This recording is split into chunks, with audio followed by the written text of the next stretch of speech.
परभणीतील दगडफेक प्रकरणात न्यायालयीन कोठडीत असलेल्या सोमनाथ सूर्यवंशी या युवकाचा मृत्यू झाल्याच्या घटनेवर वडार समाज संघ महाराष्ट्रतर्फे तीव्र संताप व्यक्त करण्यात आला आहे। या संदर्भात वडार समाज संघतर्फे जिल्हाधिकाऱ्यांमार्फत मुख्यमंत्र्यांना निवेदन देऊन मागणी करण्यात आली की या मृत्यू प्रकरणाची सीबीआय चौकशी करण्यात यावी, दोषी पोलीस अधिकाऱ्यांवर कठोर कारवाई करण्यात यावी, युवकाच्या कुटुंबातील एका व्यक्तीला शासकीय नोकरी देण्यात यावी व कुटुंबाला 50 लाख रुपयाची आर्थिक मदत जाहीर करण्यात यावी। सोमनाथ सूर्यवंशी यांच्या मृत्यूमुळे समाजात तीव्र संतापाचे वातावरण असून या घटनेला न्याय मिळावा अशी वडार समाज संघाने मागणी केली आहे। परभणी दंगली प्रकरणी ताब्यात घेतलेले कायद्याचा विद्यार्थी वडार समाजाचा युवक सोमनाथ व्यंकट सूर्यवंशी या विद्यार्थ्याची पोलिसांच्या अमानुष मारहाणीमध्ये या ठिकाणी हत्या झालेली आहे, त्याचा मृत्यू झालेली आहे। पोलिसांनी अतिशय अमानुषपणे मारहाण करून त्याची हत्या केलेली आहे।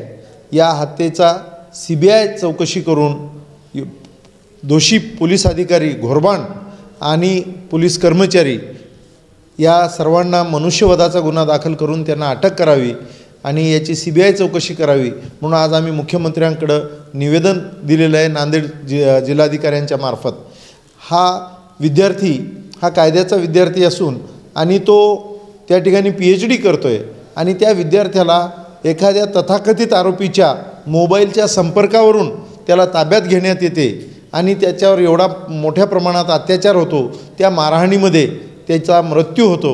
हे म्हणजे कुठेतरी निजामशाहीला आल्यासारखे, या ठिकाणी हुकुमशाही आल्यासारखे वागणूक हे पोलीस करीत आहेत। म्हणून वडार समाजाने या घटनेचा तीव्र निषेध करून सीबीआयची चौकशी झाली पाहिजे अशी मागणी केलेली आहे आणि येत्या काळामध्ये संविधान रक्षणासाठी वडार समाज हा पूर्ण ताकदीनिशी प्रत्येक आंदोलनामध्ये उतरेल आणि या संविधान युद्धामध्ये संविधान संरक्षणार्थ आम्ही रस्त्यावर उतरून अगदी निकराची लढाई द्यायला आम्ही तयार आहोत। परभणी येथे जे निंदनीय घटना घडलेली आहे, संविधानाच्या रक्षणार्थ मैदानात उतरलेला शहीद ॲडव्होकेट सोमनाथ सूर्यवंशी हा वडार समाजात जन्मलेला कार्यकर्ता असून तो एक भीमसैनिक होता आणि संविधानाच्या या लढाईमध्ये त्याला शहीद मरण आलं।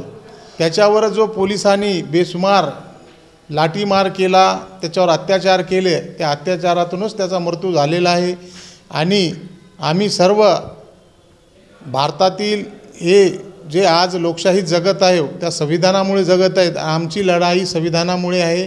यापुढेही आम्ही संविधानासाठी शेवटीपर्यंत किती जरी असे वडार समाजातील आमचे तरुण बळी गेले तरी आम्ही संविधान वाचवण्यासाठी तत्पर राहू आणि यापुढे जर आमच्या ॲडव्होकेट सोमनाथ सूर्यवंशी यांना न्याय नाही मिळाला तर महाराष्ट्रभर आम्ही वडार समाज गप्प बसणार नाही, आंदोलन पेटू।